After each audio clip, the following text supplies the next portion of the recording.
პირველი რაც მინდა ვიკითხო ის განწყობა რომელიც მას აქვს დღეს ამდენხნიანი პატიმრობის პირობებში როგორ გრძნობს თავს დღეს მაყურებელს ვეტყვი რომ დღეს თქვენ მას შეხვდით ესაუბრეთ და თუ შეიძლება რომ გადმოგცეთ ეს განწყობები პირველ რიგში დავიწყებ ამ განწყობით დიდება გმირებს მე რუსთავში ვიყავი დათო ქუქჩიშვილის სამძიმარზე რომელიც უკრაინიდან ჩამოასვენეს დიდება საქართველოს დიდება გმირებს რო არ მეთქვა არ შემეძლო ჩემი შვილის დაბადების დღე რა თქმა უნდა არის მაგრამ ჯერ პირველ რიგში ჩვენი გმირები რომლებმაც სიცოცხლე შეწირეს მშვიდობას დიდება გმირებს რა თქმა უნდა ჩვენც ამას ვიტყვით შევხვდი დღეს გიორგის 2 საათი ვისაუბრეთ იყო განსაკუთრებული დღე მიუხედავად იმისა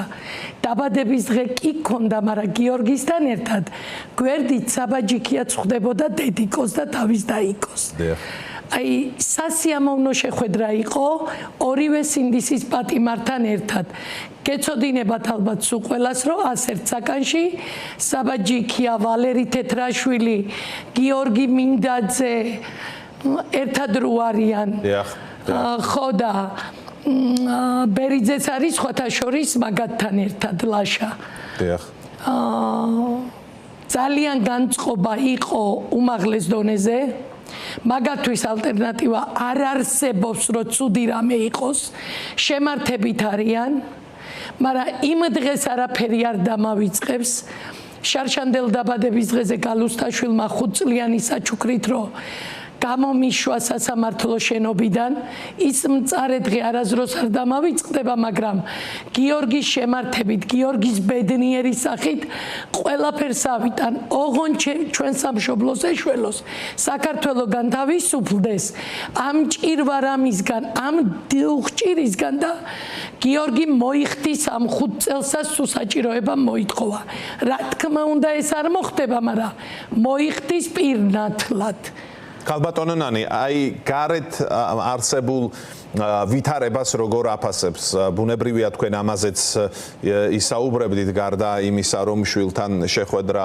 ყოველთვის ამაღელვებელია დედაშვილის შეხვედრა ასევე ცხადია განიხილავდით საკითხებს რა ვითარება ზოგადად ჩვენს ქვეყანაში ახლა როგორ ჩანს ციხიდან გარეთ მიმდინარე პროცესები გიორგის შეხვედრის დროს ყოველთვის პირველი კითხვა არის რუსთაველის ხალხი როგორ არის მებრძოლი ხალხი როგორ არის ხო ხარ შემართებით ყველასთან მოკითხვას რო დამაბარებს გამძლეობას რო დამაბარებს და ასე დააყოლებს ესეც გაივლის და ვიცხოვრებ ჩვენ ბედნიერ საქართველოში გიორგი არის ამ შემართებით არ ერყევა თავისი ნებისყოფა და მჯერა რომ ბოლომდე ასე გააგრძელებს და ყველა სინდისის პატიმარი ყოველთვის იქნება ამაზე ეთყობათ ამათ თავიანთი გაუტეხლობა თავიანთი მედგრობა ჩვენი სინდისის პატიმრები პოლიტპატიმრები რო განთავისუფლდებიან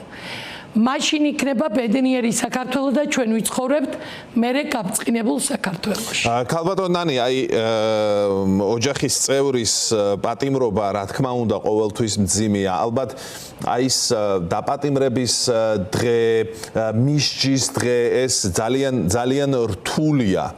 ბუნებრივია და მე მაინტერესებს აი როგორ აღწერდით აი ამ მდგომარეობას უკვე თქვენ შესახებ გეკითხებით იმიტომ რომ საზოგადოება ხედავს როგორ იბრძვით და საზოგადოება ისმენს რაც თქვით ახლა ხო აი ამ სასჯელის თუ კი საჭირო იქნება ბოლომდე მოხდის თაობაზე თავდაპირველი მდგომარეობა და შემდეგ აი ამ ბრძოლაში გაძლიერება, აი როგორ დაახასიათებდით აი ამ პროცესს, რაც ეს პერიოდი თქვენ გადაგხდათ. არ ვიცი, შოკია ალბათ ნებისმიერი ადამიანისთვის, როდესაც მისი ოჯახის წევრს იჭერენ და შემდეგ ნელ-ნელა იწყება ამის გაცნობიერება, ძალების მოკრება და უკვე ადამიანი ძლიერდება. აი როგორ მოხდა ეს თქვენ შემთხვევაში მოუყვეთ ჩვენს მაყურებელს? ასე დავიწყებდით ამამად. ყველაზე საშინელი დედას რო შვილს წაართმევენ ხელებიდან და რო გაწიწკნიან და არ იცის დედამ სად მიყავთ შვილი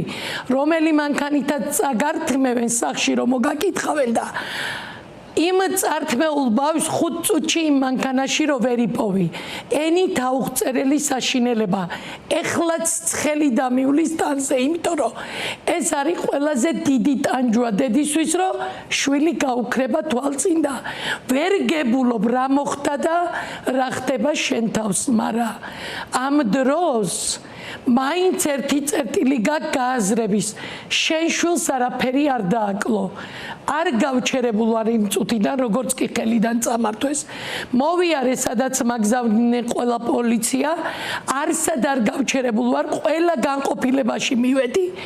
ბოლოს უკვე რო დამირეკა, არასამთავრობომ რომ გიორგი დიღმის იზოლატორშია და ეხლა შევდივარ გიორგის შესახვედრადო, გავიქეთი იმ წუთას ქუდმოგლეჯილი და 3 დღე სანამ გიორგი იყო იზოლატორში, იქ ვიჩექი კიბეებთან. სახში მიბრუნებული. დიახ. მეუღლესთან ერთად რო დავრჩი, წყალიც არ დავლიეთ 1 დღე. რომ მივედით გაუსაძლიმ მდგომარეობამდე, ხმამაღლა შემოუძახე ჩემ თავს. აბა რას აკეთებ, დედა ხარ გამაგდი. შენ შვილს შენ გარდა ვინ უპატრონებს? იმის მერე როგორც გააფთარი, ისე ვიქეცი, ეთყობა ჭირმა გამამაგრა და ყველას მოგეხსენებათ და ნაყურები ხართ.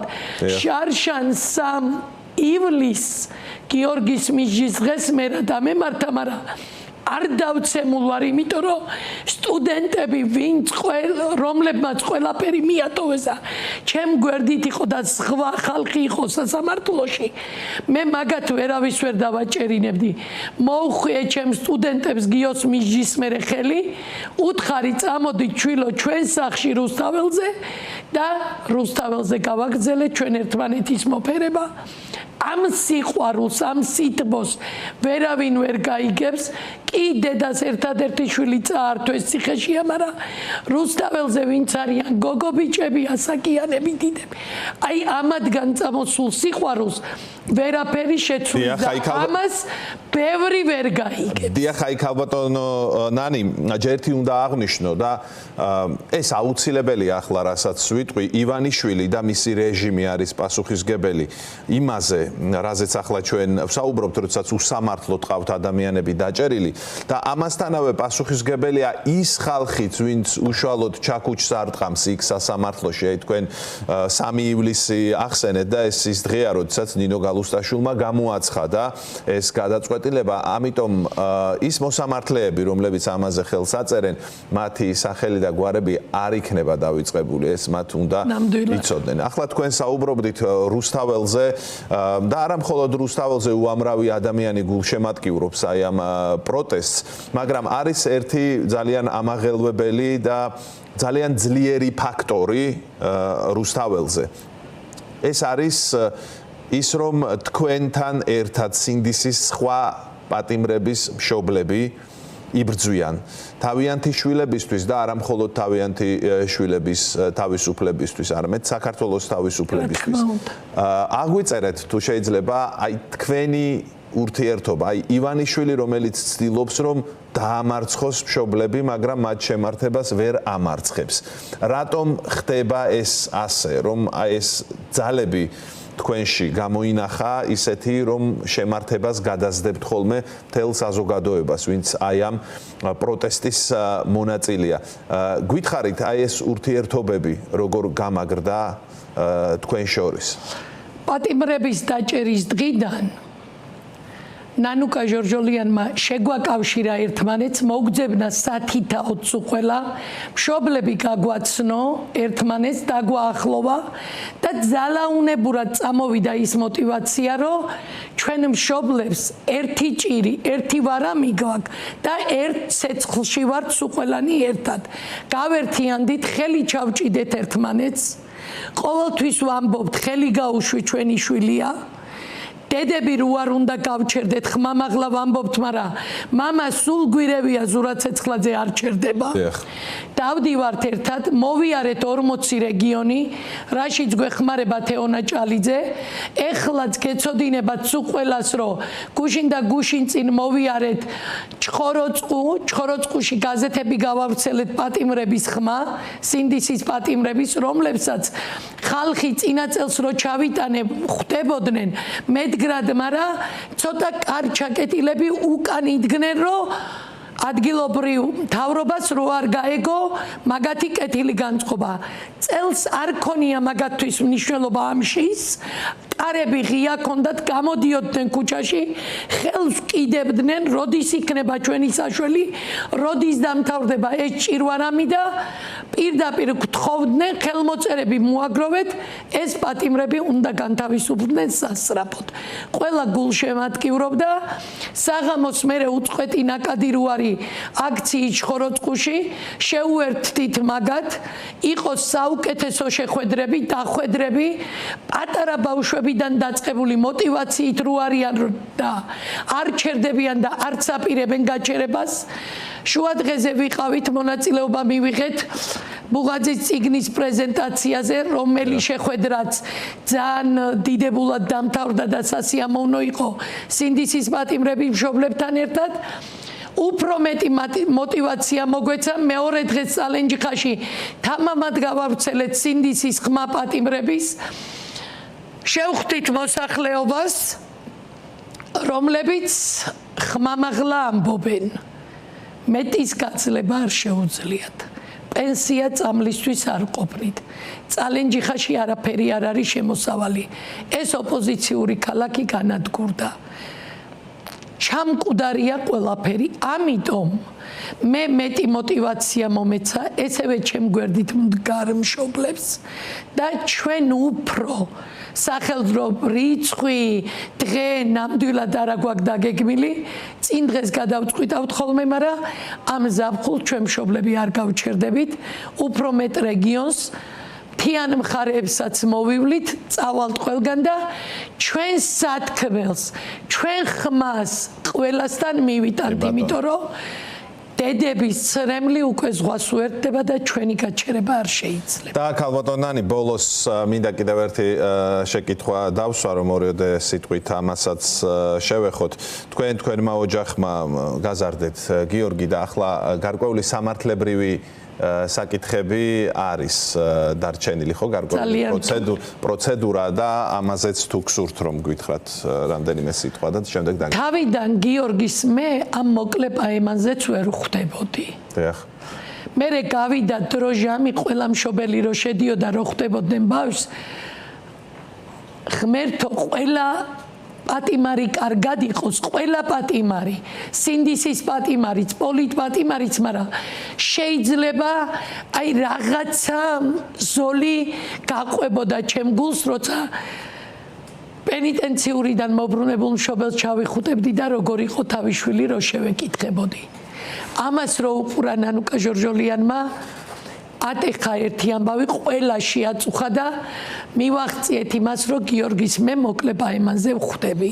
ეხლა საბუთებს ვაგროვებთ, გიორგის შვილობაზე უნდა შევიტანო განცხადება.